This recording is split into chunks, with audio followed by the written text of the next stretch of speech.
in college we lived in like it was actually like a trap house where fucking drugs were being sold and fucking cut in the living room while fucking blacks and do-rags and wife beaters were doing fucking sets at 20 push-ups and watching fucking Kids Next Door and shit like that. Yeah. Watching fucking cartoons. But fucking, dude, I saw this on Reddit and I thought this was hella funny, dude. It was in the fucking UK drill subreddit. Uh-huh. And so the title of the post is "Being on road is the gayest thing ever." And so the post says, they write out for men, they want validation from men by scoring points, they chill with men in some dusty trap house all day, they end up in jail locked up with all men, they wear designer on the wing trying to impress all the men, no women in sight, no wonder some guys get exposed. They end up doing gay porn and shit while being one of the most respected guys on the road in Hackney. And I was like, dude, you do think about like fucking watching Top Boy, dude. Top Boy, especially for some fucking black dudes, dude, for some niggas, that's some gay ass shit, dude. The only bitch in sight was a fucking dyke, dude. They're just like fucking, they're in the bando, dude, just fucking with like 4 like boys and like 2 of them are like guys you kind of know and they're just like complete garbage. Mm-hmm. Yeah. That's not how an American trap house is, though. I feel like American trap houses, you got bitches in them. Yeah. But you want to know what the fucking, the worst trap house is? The worst type of trap house? What? Is the trap house that's fucking owned or the fucking, the homeowner is a woman, dude. Like fucking, that I fucked around with in college, dude. There's nothing worse than a woman-owned trap house, dude. It's like a fucking... It's like that single mom that like you go to her house and that's where you have like the parties and like there's always somebody fucking smoking oxys at those parties. And the single mom just like fucking doesn't give a fuck that somebody's smoking oxys in her backyard and then like getting their dick sucked by her daughter. That's like, that's the same vibe as like a trap house that's ran by a fucking woman.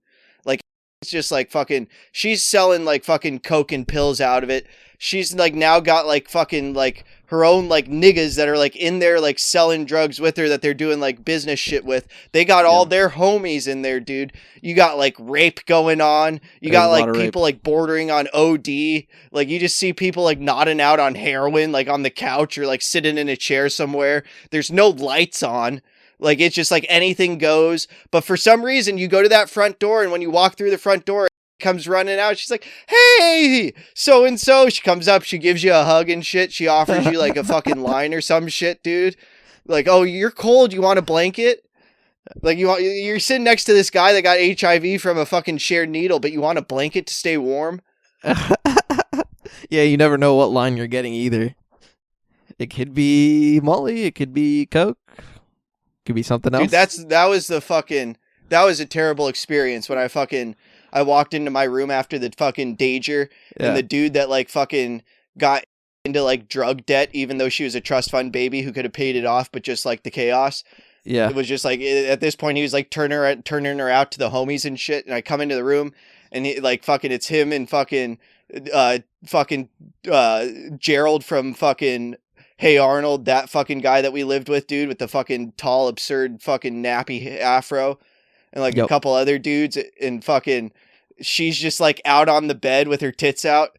And they're like, yeah, the guy who like fucking would turn her out to the homies. It's just like, "Hey, yo, you want a line?" And like, you're already fucked up. You're just like, "Yeah, I'll take a line. I'm a fucking cokehead at the moment." You hit that line, dude. And you're like, "Ah, fuck, dude. This fucking burns. This is Molly. This is not coke."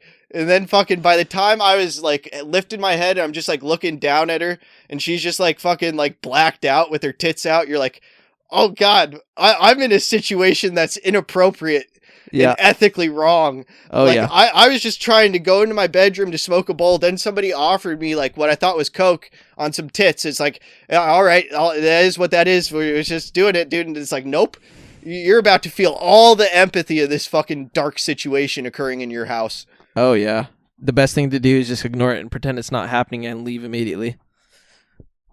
That is exactly what you do, dude. It's so funny how quick it is, though. You're like, okay, like you get down and you got fucking your head down with the fucking the fucking period fucking tampon straw that you use to snort coke. And you're like, dude, fucking doing a line off some fucking D's. This is pretty tight, dude. And you rip that line, you're 3/4 of the way through it, and your fucking subconscious like, that's Molly. And by the time you're up, you're like, this is almost a little rapey. I need to get out of here. What did I do? Yeah. And then that's when you got raided and you got arrested and then sent to prison. Yeah, that's why I'm on lists now. Yeah. You became gay a little bit in prison too, remember? It happens. Yeah, it happens. But dude, that bitch, like, she's a fucking Gemini, bro. She likes the chaos of the fucking fake drug trade she's in that she could pay off with their trust fund money, but she chose to stay in regardless. And just accumulating runaways in her home. Like a cat lady with stray cats, except they do fucking heroin.